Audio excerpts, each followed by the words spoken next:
So let's take a live look now at our launch credit union camera at Port Canaveral. Now, before COVID-19, you would see packed cruise ships sailing out of here all the time. But it has been months since one set sail with passengers from our coast.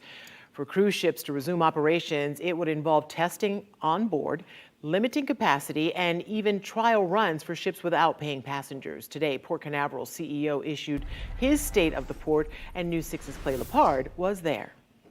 Before we begin, let's take a trip back to November 2019 and the state of the port. Jumping right ahead, we had a great year. We seem to be on track to have another great year this coming year. That didn't happen. Basically, our cruise revenue stopped after March 14th. Unlike other businesses, the waiting game continues here for cruise ships at Port Canaveral, even after the CDC just ended the no-sail order at the end of October and released strict guidelines for a conditional reopening.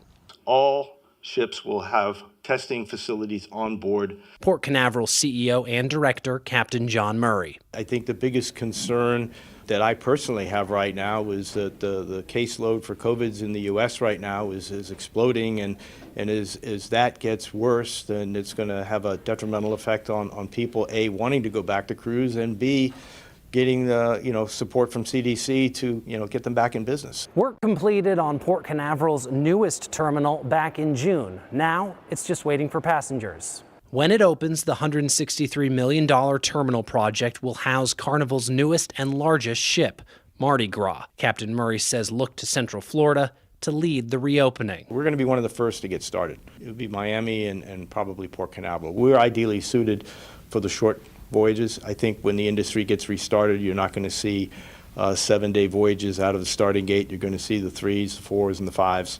And our geographic location gives us access to all 3 of those potential routes. As for when that will happen, it's going to get there, and it just takes time. In Port Canaveral, Clay Lepard, Getting Results, News 6.